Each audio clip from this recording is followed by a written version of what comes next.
Good evening, ladies and gentlemen. Welcome to Reference Point. I'm your host, Dave Cokerhook. This evening, we're going to be talking about a subject matter that is actually has a lot of impact to us here in Santa Clara County, where we tape this show. And it's about homelessness. You're probably like me. You drive down the street, you get on and off the freeway, you see guys standing there with signs. You go to San Jose or some other town, and you walk around downtown San Jose, and you see people, and you go, what's going on? What's happening? But we don't. If you're like me, you really don't understand what's really happening in that realm. Fortunately, tonight, I've got two guests that are going to help us get a better understanding of what this problem really is and talk about how we can look toward solving what is a problem that's not something that we can ignore, that actually impacts each of us as individuals. And with me today is Jennifer Loving, who is the Executive Director of Destination Home down in San Jose. Thank you, Jennifer, for being here. Thank you for having me. And also, I'm very happy to have the Honorable Mike Wasserman, who's the President of the Santa Clara County Board of Supervisors. Mike, thank you for being here. This is fantastic. My pleasure. Thank you, Dave. So you were telling me, I'm going to start with you, Mike, because you were telling me before the show how you kind of found your way into this realm. You had been, I think you said mayor of Los Gatos it was, and at the time there were like 6 homeless people or whatever. Tell that story, because that's a great groundwork to lay for what we really have to talk about here, which is a larger scale problem. Thank you, Dave. Prior to getting onto the Board of Supervisors, I served on the Los Gatos Town Council for 2 terms as mayor, and Los Gatos has a couple of dozen homeless individuals there that we know of. And the town has taken a very proactive approach to that situation by appointing a police officer to be the liaison, the direct contact, to get to know each and every one of those individuals that call Los Gatos home, if you will, and help arrange services and contacts and evening relationships with the churches and nonprofit organizations. Services such as? Food, shelter, get out of the heat, get out of the cold. Get out of being alone, those type of things. And then when I came to the Santa Clara County Board of Supervisors 4 years ago, my eyes were really opened at the enormity of the homeless situation in Santa Clara County. And that's when I first crossed paths with Jennifer Loving and Destination Home 4 years ago. I came in, as you were talking about earlier, I came in and took the place of the former District 1 Supervisor, Don Gage, who was co-chair along with Mayor Reed from San Jose, and I stepped into that role. And the last 4 years, thanks to this young lady, have been extremely educational, and I'm very proud of what we've accomplished in those 4 years. Cool, and we're going to talk about some of those accomplishments and things, but I think one of the things that's real interesting is understanding the order of magnitude of a problem, because, guys like me, I consider myself just like a normal guy. Here, I live in Silicon Valley. Silicon Valley is the home of, the hotbed of creating entrepreneurial millionaires. Okay, we've got Google and Facebook and Intel and Apple and all these companies and all these, the price of homes, all this sort of stuff. And you look at us here and we say, how can there be a homeless problem here in Santa Clara County, in the heart of Silicon Valley? It doesn't add up. So tell us about the order of magnitude of this problem and why is it here like this? Well, I think when you think about the order of magnitude in the Silicon Valley, you have to think about the magnitude of homelessness in America. So 1% of our country is homeless. 1%. So if you think about 1% of America is homeless at any given time, that's pretty significant. And then California. Let's put a number on that. I think what are we currently population of what? 375 million or something like that, right? Is that approximate number? So 1% of that is about 4 million. That's a lot of people. It's a lot of people. And California has about 22% of the entire homeless problem in America. So then we have the second sort of problem, right, when it comes to things like the weather and the ability to survive outside most of the year that you can't do on the East Coast or in other places. Yeah, you're not going to do that in North Dakota. Yeah, right. And so, and then when you look at the way that the federal government looks at homelessness is they fund based on regions. And so our region, Santa Clara County, we have the 5th highest homeless problem in the country. The 5th highest homeless problem in the country? In the country. But if I may, we're the 17th largest county. Or San Jose is the 10th largest city, right? With the 5th highest problem. And so, there's something very out of whack there. And so it's not just out of So there's not a direct proportion. For the 17th largest county with the 5th largest homeless population, that doesn't seem to add up, really. And especially when, you consider Silicon Valley, where, things are, the economy is pretty darn good here relative to other parts of the country. Well, but think of what that's meant. So housing has continued to go up. We have the highest median rents in America. The average rents in Silicon Valley are $2,500 a month. That's 5 minimum wage jobs. So when you think about what it means to be able to afford a place to live, I mean, people who who work in nonprofit services, who work in retail, who work as teachers, they're not able to afford a place to live. Right. So let alone people that have disabilities or have conditions that have kept them from working or have been out of the workforce for a long time, or and how hard it is to find a job living outside. And so, when you think of the history of how wages have risen or not risen over the last 30, 40 years, when you think of really what happened after Vietnam, and a lot of men and women, mostly men, were coming home and were troubled, and we didn't understand the nature of the trouble. We still have veterans that are homeless in our streets from the Vietnam War. Really? Oh, Wow. Yes. And as wages stayed fairly stagnant, and then the prices of housing kept going up and up and up. I mean, it's really no surprise that we're in this condition that we're in. I think that where people feel surprised is it's the mythology. It's the get a job. It's there's something wrong with you. It's if only that person pulled themselves up by their bootstraps, or whatever the things that we tell ourselves. Right. But when you think about the numbers that we're talking about, that's a whole lot of people for there not to be a system failure. Right. That's not 1 or 2 or 10 or 50 people who just are not living their best selves. We have a problem with the system. And I think, to add on to Jennifer's point, again, I'm a numbers guy, and I think about Santa Clara County, 17th largest in the county, in the country, yet our homeless population is 5th highest. If it was proportional, we'd have the 17th largest homeless population, but it is much greater. Right. You spoke about the median price of rents, as well as median income. The income here, median income-wise, in Santa Clara County, the most diverse county in the country. There's 100 different languages spoken in this country. Wow. You named all the high tech and that's going on. That's all wonderful. So there's a lot of people at this income level, and there's a whole lot of people at this income level. Right. The net result is a median that's here, Right. that's higher than most of the country, if not all the country. And so you wonder, why do we have such a disproportional amount of homeless people if our median income is so high? Right. Well, I think part of that is that, yeah. have and have nots. People I don't. make a lot of money. When you just, if Yes. it's just the math, it looks like this, but the reality Yes. is different. So let me. That's the challenge. I'm curious about something here, and that is you mentioned the magnitude of the problem, and it's not a problem that just happened yesterday.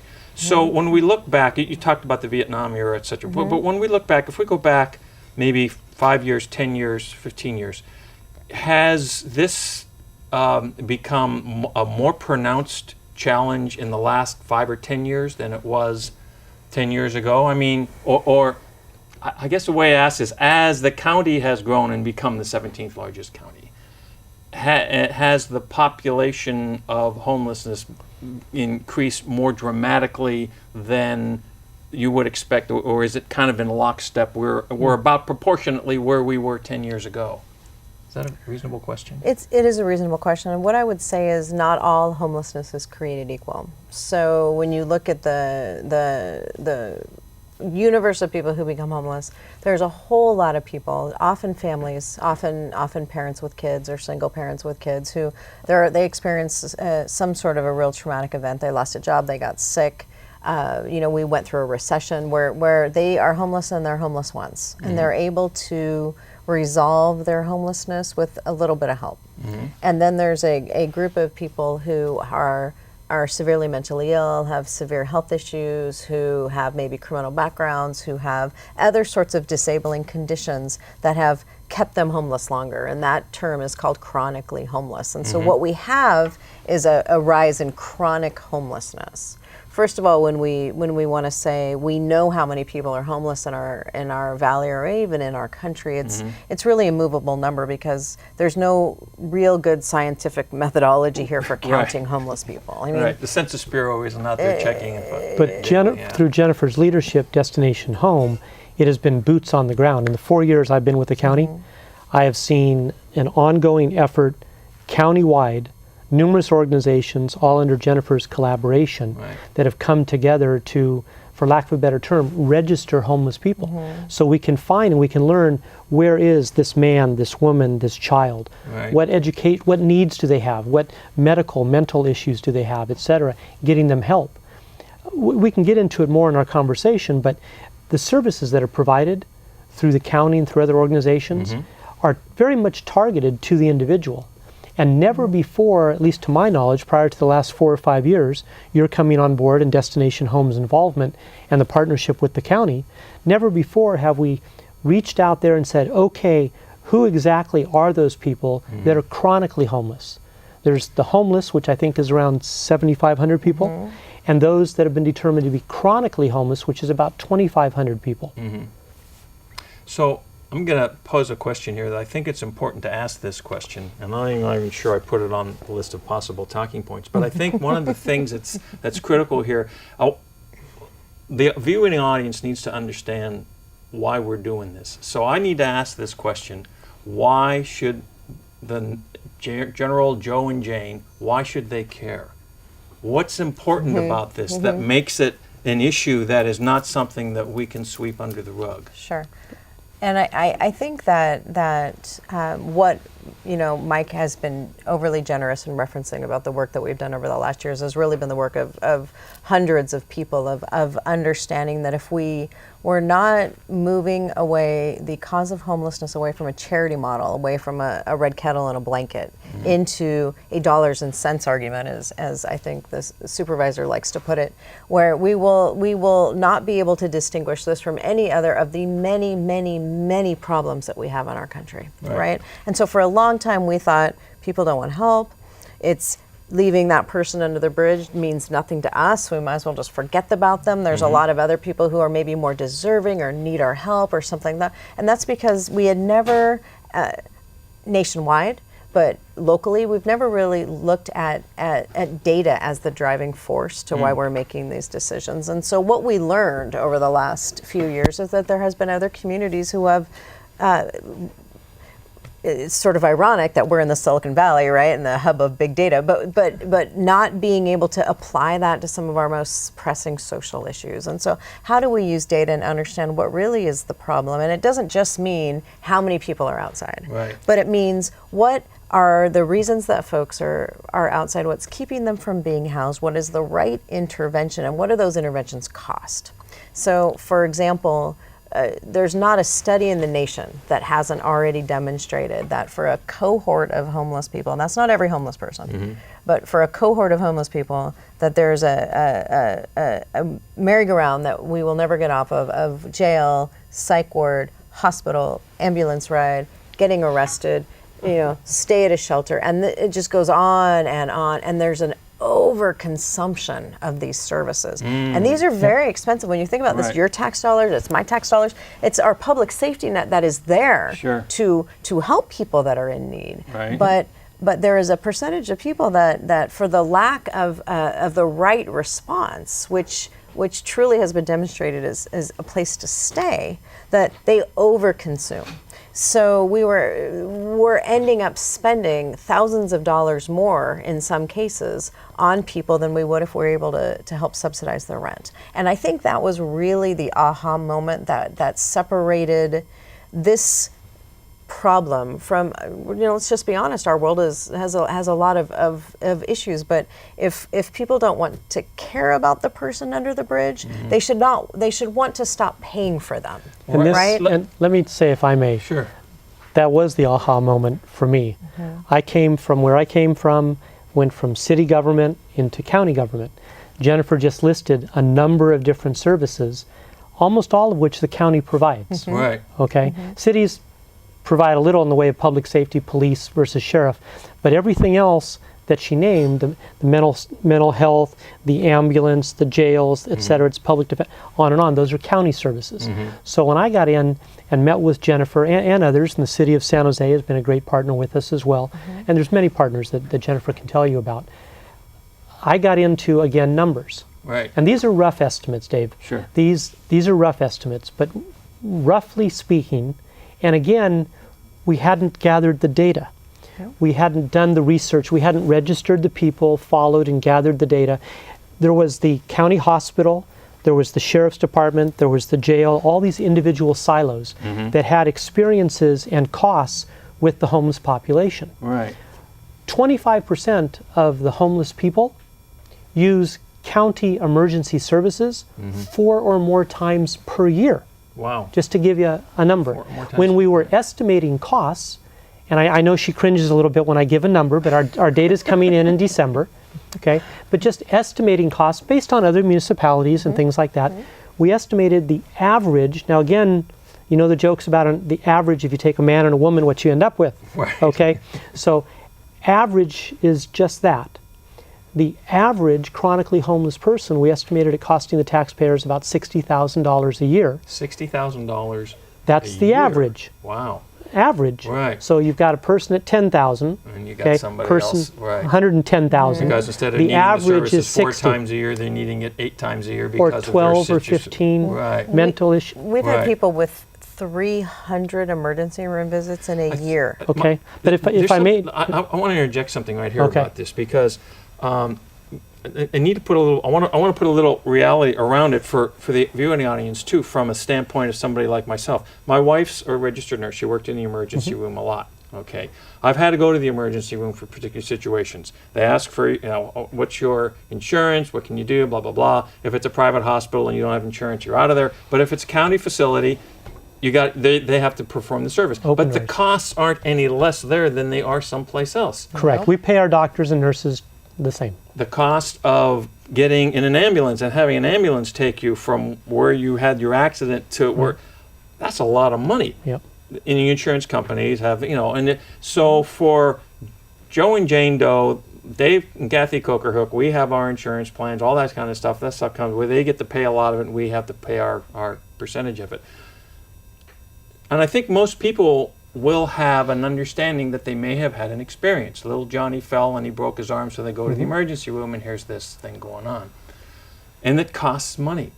But what you're telling me is that it actually, the same circumstances apply to the folks that have this chronic homeless condition.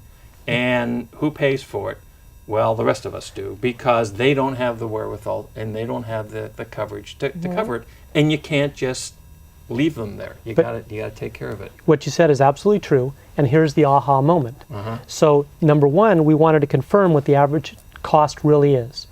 Through her efforts, a gentleman named Keeley and some other organizations all working together, they combined, so all these formerly individual silos of county services were able to communicate together, so we're gathering the information to see exactly what the costs are of the homeless people that we've registered and filed that, and information's hoping to come by the end of the year. Right.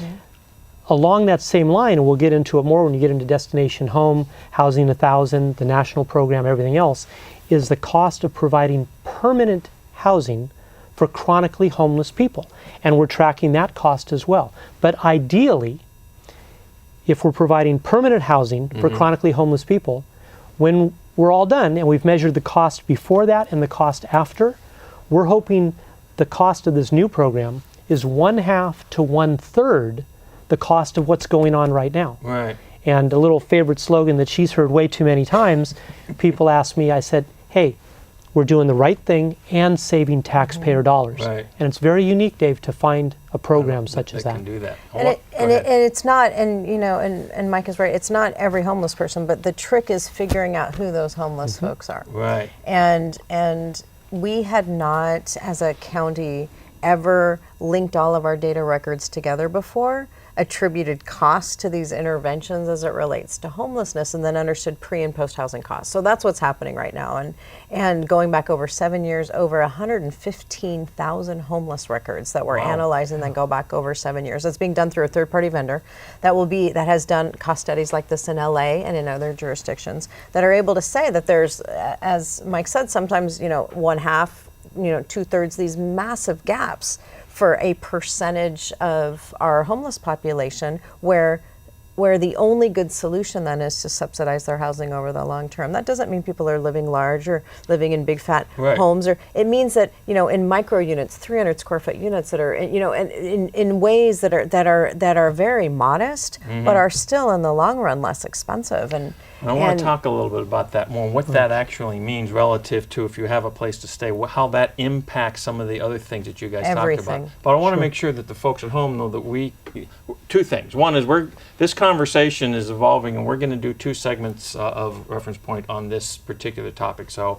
we'll be done with this one in about 8 minutes or so, and then we're going to be going on to another one, and so you folks stay tuned for that. But the other thing is, you can send emails to us here. I mean, we've got Destination Homes website that we're showing, and you can communicate with them via that mechanism, go up to their Facebook page, etc. You can send emails to me here at info@referencepointtv.com. I'll get them to Supervisor Wasserman or to Jennifer to answer any questions that you may have about this, because it is an important topic. Think about it, have some questions, send those questions in. So let's go back and talk about the reality of the fact that if you don't have a place to stay and you're living in the street where you're impacted by the temperatures and by all the other kind of stuff, and you're sleeping on a hard concrete floor, etc., that has significant impacts on your physical well-being, which then leads into the kinds of need for utilization of the services associated with hospital care and that sort of thing. Yes. The mortality rate for a chronically homeless person is 47 years old. The average life expectancy for us is 77 years old. There's conditions that are exacerbated by long-term homelessness that lead to an early mortality, but along the way lead to a lot of medical interventions. Right. And the county of Santa Clara has gotten very creative in delivering those interventions, but what we have all evolved into understanding is the most important medicine of all is a roof. Right. Yep. I want to go into asking a question about a term, because we've used the term chronic homelessness a lot here today. Is there a kind of definition for that we can... Sure. So that's a federal definition through HUD, through Housing and Urban Development. That means that you have been homeless for a year or 4 or more episodes in a year, and you have a disabling condition. So it's a federal definition that, again, the severity of people in our community who fit that definition, we've found people who've had 20 years on the streets. Wow. We've found people who've had 25 years on the streets, 18, 17, 16 years on the streets, and people who've had 6 months, 1 year, 2 years on the streets. And obviously there's a big difference in that when it comes to what that does to your health. One of the things that I think that is really important to think about when we start talking about really how we've gotten to this point is the idea of responsibility. Who's responsible for homelessness? What is the entity that's responsible for this problem in our country? And if you really think about that, usually when you think of, something happens, it's that person's, or that jurisdiction's or that entity's responsibility. Homelessness is the kind of thing where, so Los Gatos could move people to Montessorino, who can move people to Campbell, who can move people to San, But that's often what happens, though, too. A jurisdiction will say, we got to do something about this. So they go and they close a location, or they do, and then people migrate to someplace else. That doesn't solve it. Just anything. as not in my neighborhood kind of a thing. Exactly, and it's because and I think that was when Mike talks about what has been so great about the last few years, which is I believe that we have understood that there is no one coming to save us. When we think about the federal investment that's made into our local homelessness challenges, our local governments put in you know, so much more of their resources into dealing and taking responsibility for homelessness that we could ever expect on a federal level, let alone on a state level. You know, we don't have a permanent source of housing anymore, of funding for housing anymore at a state level. We've lost that with redevelopment. HUD's investment into our region is about $14 million a year, and it has stayed that amount for the last however many years. You know, what we have done locally was get really creative around the idea of we provide permanent supportive housing, meaning housing with the right services, then that will then reduce our tax burden over time, so that we are not spending with no real good results money that could be otherwise used for other things. Right. It's also going to, for instance, if there's fewer trips to the emergency room, Jennifer mentioned an individual 100 times, 200 times using emergency services. If there's fewer homeless, if fewer members of the homeless population go to emergency room, that will make everyone's visit to the emergency room faster service, more rooms available, that type of thing. You need an emergency room. You have emergency doctors. We as the county, we staff it whether anybody walks in or nobody walks in. We staff it. And if we can do that, again, it's the right thing to do. But when you provide a roof, which is the number one point, a roof over someone's head, and that person has an infection, their body's battling something, if they're out in the 36-degree weather, okay, or the 100-degree weather, your body can't fight both things. And so that person then ends up going for emergency service, which taxpayers pay for, and they don't want to be there. They don't want to be deathly ill. It's of course not. Yeah. So we've got just a little over a minute left in the show here. And what I want to let the folks know, when we come back, I want to talk about some of the specific things that have been going on here in Santa Clara County. I want to talk about some, like this article that was in San Jose Mercury News recently, some of the things that you told me about, Jennifer, as in terms of the folks who have gone out and done the conversations and met people, and you're getting the demographic data and stuff like that, because I want to talk about looking forward toward a solution, because we've talked about the problem. Okay, now we're going to need to talk about moving forward to the solution. Good. So we'll do that when we come back in to our next segment. So I guess that pretty much is going to cover it for this one, folks. Thank you so much for paying attention, and don't forget to come back for the second segment of Reference Point, because we're going to have some additional conversations with Jennifer Loving of Destination Home and President of the Board of Supervisors of Santa Clara County, Mr. Mike Wasserman. Thank you so much. Thank you. you. Okay. Absolutely.